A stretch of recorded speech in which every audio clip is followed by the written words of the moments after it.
ensalcemos nuestro canto con viva emoción. Muy buenos días, amigos y amigas de Patria para Siempre y Patria para Todos. Hoy es viernes 14 de abril. Estamos a 10 días del 58 aniversario de la Revolución Constitucionalista. Nuestra fundación, conformada por grupos de militares de aquella época y de civiles que combatieron en esa guerra patria, se ha trazado la ruta de explicar en cada año algunos aspectos de importancia del porqué de aquel acontecimiento, la importancia que ha tenido, las ventajas democráticas que le ha dado a la República Dominicana. El pasado martes hablamos de algunas cosas poco comentadas en nuestro ambiente, que fue la comunicación enviada por el candidato o presidente del Movimiento de Unión Cívica Nacional, el doctor Viriato Fiallo, que había sido un profesional que se había mantenido al margen de la colaboración con la tiranía trujillista. Se cuenta que ni cédula sacó, ni mucho menos la palmita del Partido Dominicano, que era obligatorio en aquel tiempo para poder conseguir empleo. Había que ser del Partido Dominicano, del Partido de Trujillo. Y hablamos de cómo él le planteó a Joaquín Balaguer, que era el presidente que heredó la tiranía trujillista, porque él era el vicepresidente electo de 1957, cuando el hermano de Trujillo, Héctor Bienvenido Trujillo Molina, fue candidato a la presidencia y ganó. Balaguer fue vicepresidente.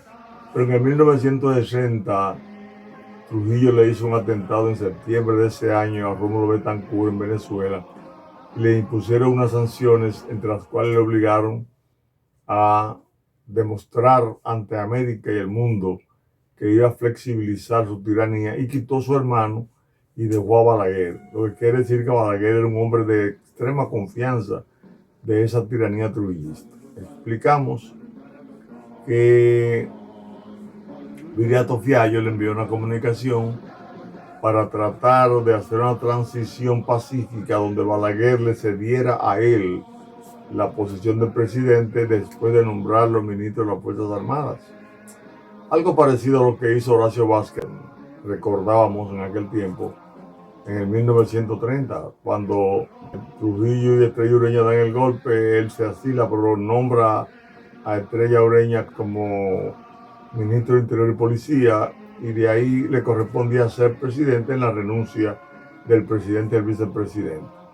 Balaguer no aceptó, porque Balaguer estaba comprometido hasta el tuétano con la tiranía trujillista y tenía que defender a los militares represivos que quedaron dirigiendo el país después de que fue decapitada la tiranía de Trujillo cuando lo asesinaron el 30 de mayo de 1961 en la autopista que conduce a San Cristóbal, lo que es hoy la autopista 30 de mayo. Se dieron una serie de acontecimientos a partir de esa comunicación, que fue el 26 de noviembre, 7 días después de haber salido los Trujillos del país, después que el general Rodríguez Chavarría bombardeara la pista de San Isidro y se vieran obligados los Trujillos a salir del país. De eso hablamos el pasado martes. Hoy queremos destacar un elemento fundamental en la lucha que ha habido desde antes de Trujillo, durante Trujillo y hasta estos tiempos, que es el dominio que ha tenido de la política de muchas partes del mundo y también de la República Dominicana el pueblo de los Estados Unidos. Esto hay que entenderlo claro, sin pasión ni encono, sino como un elemento de la realidad de la política, viéndola científicamente desde el punto de vista de la objetividad de su dinámica.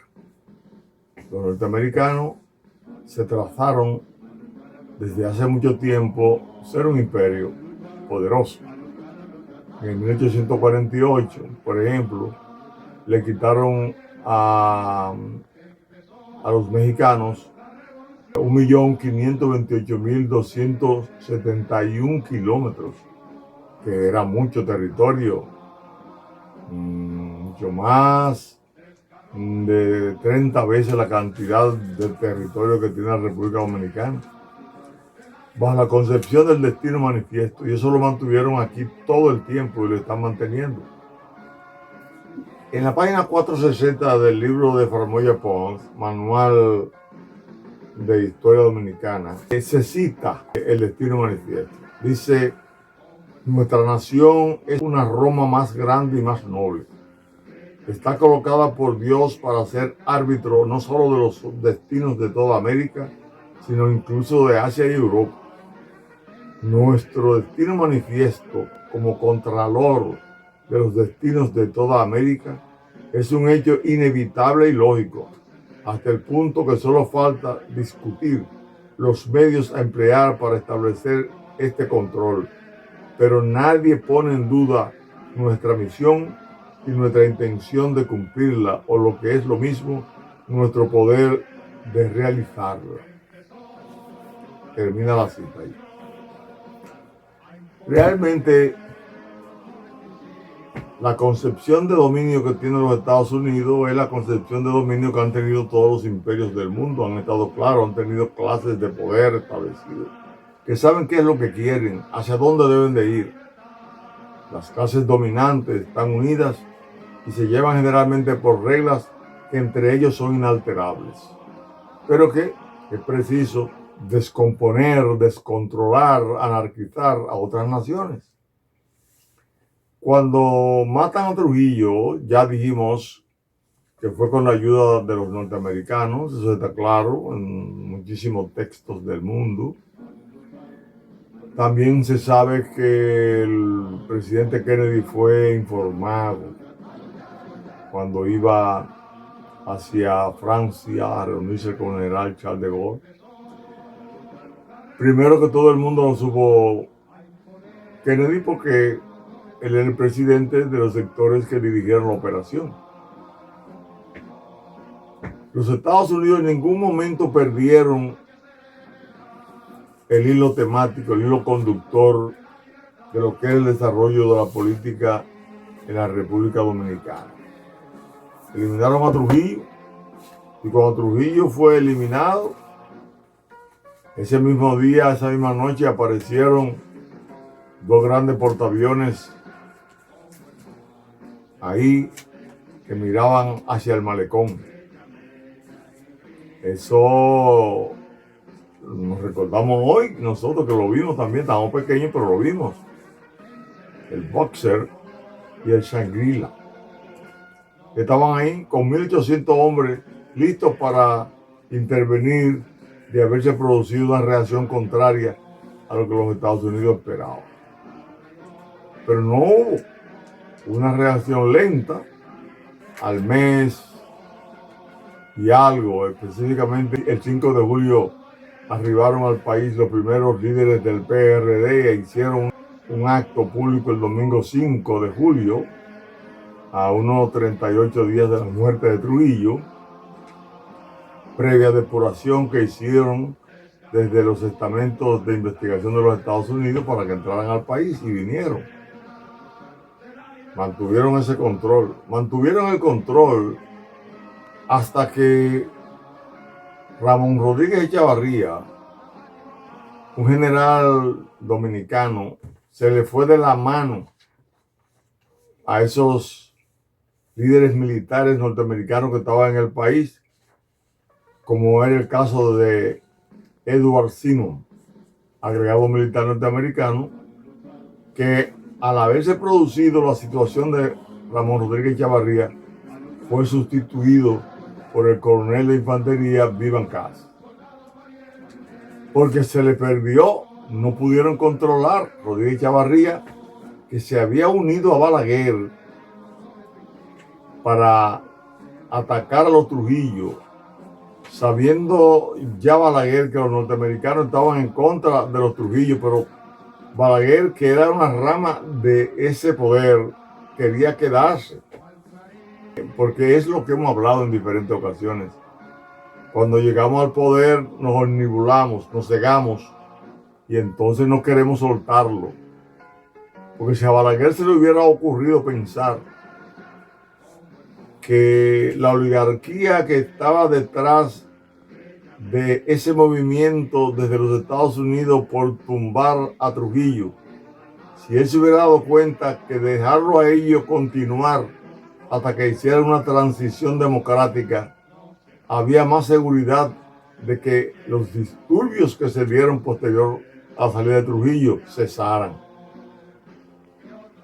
Hubiese dado la oportunidad a hacer unas elecciones con más tiempo de duración, como se planteó hacerla para 1963, después que se maduraran un poco las condiciones.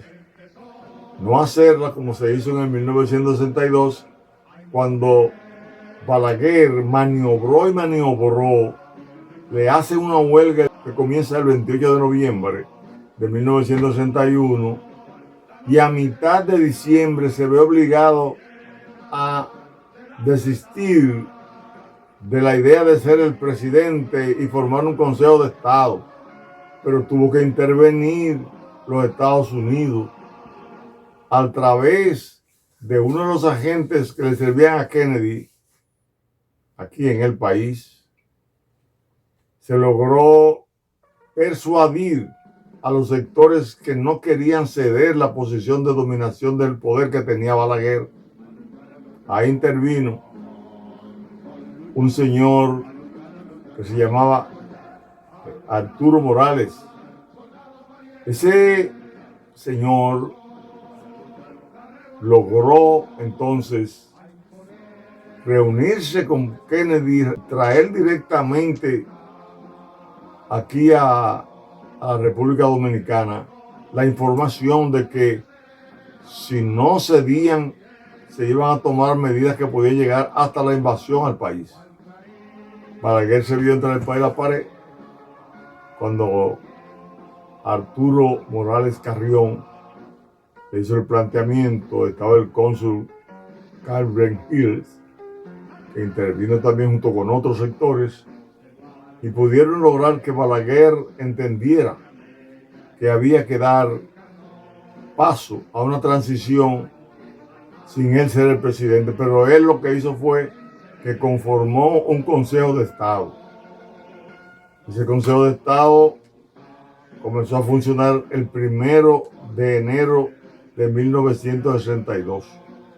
Los Estados Unidos estaban trabajando arduamente para que una reunión que tenían en Paraguay, en Punta del Este, donde todos los sectores de Latinoamérica se iban a reunir para dejar fuera a Cuba de lo que era la OEA, para entonces ellos seguir impulsando el embargo que le tenían, apretando a Cuba después que haya fracasado la invasión que se hizo a Playa Girón en abril de 1961, donde mercenarios cubanos fueron bajo la dirección del mismo gobierno de Kennedy.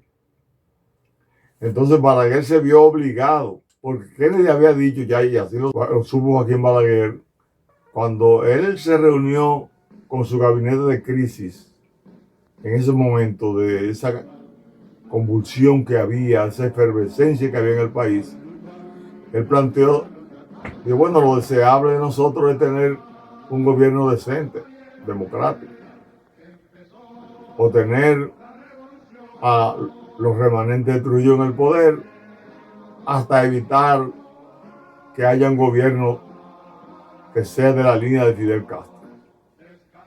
Y ante las tres cosas, preferimos la segunda antes que llegue la tercera, porque es imposible lograr la primera, que era un gobierno decente de repente. Balaguer formó su Consejo de Estado. Pero Balaguer, el 16 de enero, bajo la dirección del teniente coronel Cuervo Gómez, se presenta ante el local que había del PRD en el Parque Colón, donde estaba el 14 de junio. Hay unos altoparlantes hablando y los mandan a callar, dicen que no. La gente cierra la puerta y le entraron a tiro y mataron 5 personas y se revolvió la capital. Eso fue una provocación al Consejo de Estado que hubo que entonces Balaguer desactivar ese Consejo de Estado. Formar un Consejo de Estado con gente más dominada por él. El grupo de Unión Cívica que representaba Rafael F. Bonelli, Nicolás Pichardo y Eduardo Barrera. Esos 3 lo sacaron para poner entre ellos hasta Aníbal Ceja, que era teniente coronel, pero era de la gente de confianza de Balaguer, como se demostró en los 12 años que Balaguer gobernó el país. Entonces, a ese autogolpe que se da Balaguer, le responde otro grupo de militares que ya no estaban comprometidos con la tiranía de Trujillo, no se sentían comprometidos, sino con la transición hacia la democracia. Y que vieron que Rodríguez Chavarría, que había levantado un liderazgo, se unió a Balaguer y eso representaba la tiranía y la imposibilidad de desarrollar una democracia en República Dominicana. El 19 de enero, entonces, bajo la dirección del teniente coronel Fernández Domínguez, se produjo el apresamiento de los que apresaron el Consejo de Estado en el Club de Oficiales de San Isidro, entre los cuales estaba Ramón Rodríguez Chavarría. Rafael Fernández Domínguez buscó a Wessing, fue con Wessing, Camaño, y se presentaron a un batallón que dirigía el capitán Quirós Pérez. Pidió que dieran un paso al frente los que estaban dispuestos a acompañarlo a reponer el Consejo de Estado. La mayoría lo dio y arrancaron con tanques allá al club y liberaron esa noche al Consejo de Estado y lo trajeron, lo vinieron a reponer al palacio. Mucha gente ignora que eso ocurrió bajo la dirección de Fernández Domínguez, aquel mismo coronel que se atrevió a iniciar el intento de toma del palacio el 19 de mayo, porque él decía que ahí estaba el símbolo del poder. Ya él tenía esa experiencia el 19 de enero de 1962 y el 19 de mayo de 1965 intentó lograr tomar el palacio. La corriente que tenía intenciones constitucionales, como lo demostraron en los escritos que hicieron cuando se dio el primer caso en que la República Dominicana los altos mandos fueron electos de manera directa por los grupos superiores de las Fuerzas Armadas. Eso se dio después de haber repuesto el Consejo de Estado que dirigía Bonelli al poder. Los nuevos jefes militares fueron electos por los militares porque entendían que tenían que deberse a la Constitución. Se habían dado unos movimientos en Sudamérica, Venezuela, Colombia, donde grupos de militares se levantaron alegando que había que obedecer la Constitución. O sea que la tendencia del constitucionalismo surge antes de la Revolución de Abril. Parte de los militares dominicanos se vincularon a ese propósito porque entendieron, como muchos dominicanos, que el momento de la democracia había llegado con la muerte de Trujillo, pero no fue así, porque la cúpula de Trujillo se quedó en el poder bajo la dirección de Balaguer. Al llegar el Consejo de Estado de Rafael F. Bonelli, que hace inclusive las elecciones del 20 de diciembre de 1960, donde gana el profesor Juan Bosch, la oligarquía que acompañó a Viriato Fiallo y que perdió las elecciones se quedó instalada en la disposición de derrocar el gobierno de Juan Bosch, bajo la dirección, sí, de la oligarquía neotrujillista, de la oligarquía que representaban los sectores vinculados a los norteamericanos, los latifundistas, la Iglesia Católica o un sector de la Iglesia Católica, también comerciantes, importadores y exportadores, algunos industriales, cuya cúpula económica propició inclusive huelga contra Juan Bosch.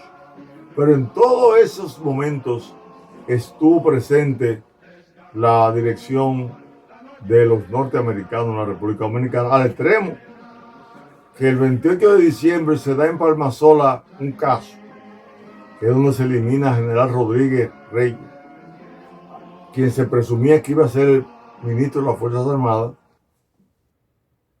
y en ese lugar donde hubo muchos muertos, donde nadie tenía un arma, pero donde se crearon las condiciones para darle un matiz político a la situación de los mellizos de Palmasola. Ahí muere él, iba a morir Camaño y se salvó porque era ágil, y después que le dieron un palo, que él llegó detrás de Rodríguez Reyes, porque no se explica por qué Rodríguez Reyes llegó primero, cuando tenía que bajar con las tropas que estaba comandando Camaño. Ya estaba muerto cuando Camaño llega. Entonces Camaño también lo iban a matar, salvó porque le dio un balazo en la boca al que le iba a dar el palo de gracia. Cosas de la vida. Pero ahí en ese escenario estuvieron los agregados militares norteamericanos cumpliendo su misión. Juan Bosch no podía llegar al poder. Había que evitar que un gobierno que pudiera ser filocatrista se instalara. Era lo que había dicho Kennedy. Aunque Kennedy fue eliminado el 22 de noviembre, a 2 meses de haberle dado el golpe de Estado al profesor Juan Bosch, aunque él fue víctima de ese poder norteamericano también, él había dejado la línea que había que seguir. Cero gobierno que pudiera estar cerca de Castro. Podían tener sus razones, porque eran unos vecinos que estaban a escasas millas de Miami. En la lógica de dominación podían tener sus razones. Ahora, lo que el pueblo dominicano tiene que saber, y es por lo que hacemos estos comentarios, que nunca se debe perder de vista cuál es el objetivo de un pueblo. Los norteamericanos perseguían ser los dueños del mundo y trabajaron para eso. Hicieron lo que tenían que hacer, pero nosotros no hemos hecho lo que tenemos que hacer para vivir en democracia. O nos hemos vendido, o nos convertimos en tiranos, o engañamos al pueblo y nos robamos los recursos. Hoy estamos en una lucha contra la corrupción abierta y hay sectores inventando algunas cosas para poder evitar llegar a la cárcel. El pueblo dominicano tiene que estar bien claro que hay que mantener un objetivo definitivo en el país, que es una democracia constitucional. Tenemos que luchar por ella. Así como los americanos han hecho su trabajo, ellos han hecho su trabajo, el que le ha correspondido a ellos como imperio. Nosotros tenemos que hacer el trabajo que nos corresponde como nación libre e independiente, que es nosotros conformar una nación donde todas las estructuras sociales comprenden el papel de la democracia, donde los partidos sirvan de puente para concientizar y formar la sociedad que va a votar, para que no haya que tener tanto dinero robado ni tanto dinero de narcotráfico para llevar personas a los cargos públicos y poder dirigir el poder. El poder debe ser dirigido por las personas más decentes, por las personas de más mérito y profesionalización, como repetimos, lo plantea el artículo 142 de nuestra Constitución. Los comentarios de hoy seguirán el próximo martes con otros aportes, pero lo que hemos planteado, esa mezcla de elementos que hemos puesto a consideración de ustedes, tiene como objetivo que la clase política y dirigencial de los pueblos deben saber qué quieren, hacia dónde van, cómo van a favorecer a su pueblo. Los norteamericanos lo han hecho. Nosotros, en lugar de odiarlo, tenemos que saber que tenemos que también tomar nuestra línea, así como ellos tienen el destino manifiesto para hacerse un imperio. Nosotros tenemos que hacer el destino manifiesto para que aquí la ley sea la regla a la cual acomoden sus actos así los gobernantes como los gobernados, como planteaba nuestro Patricio Juan Pablo Duarte. ¿Cómo definirnos? Pues no podemos vivir a lo loco, donde los partidos políticos son los encargados de presentar candidaturas, pero no preparan a los militantes para que escojan entre los mejores, sino preparan un grupo económico para que compren a los que ellos quieran que vayan a los poderes del Estado a servirle al poder, no al pueblo. Es eso lo que tenemos nosotros que ver. Sobre eso seguimos trabajando en estos 58 años del aniversario de la Revolución Constitucionalista. Porque no podemos permitir que el pueblo crea que esa revolución fue comunista. No fue comunista. Ya lo dijo Elson Bunker. Fue una lucha entre liberales y conservadores. Nunca una lucha entre capitalismo y comunismo. Hemos luchado por una democracia constitucional. Eso planteó Camaño cuando se iba para Londres. Eso hemos seguido nosotros, los militares y combatientes de la Fundación de Militares Constitucionalistas, los Hombres Rana, la Fundación Camaño y otras fundaciones que nos acompañan. Pueblo dominicano, los 58 años de aniversario de nuestra revolución, es para que nosotros rememoremos, recapitulemos y entendamos que la historia debe de ser la guía, pero la historia objetiva, la historia científica, la historia que desmenuza cada momento de su proceso dinámico de desarrollo para salir defendiendo la verdad ocurrida, para que el hoy y el mañana de este país sea como nuestros padres de la patria soñaron, para que sea en nombre de Dios, patria y libertad. Hasta el próximo martes. Al luchar, soldados valientes, empezó la revolución a imponer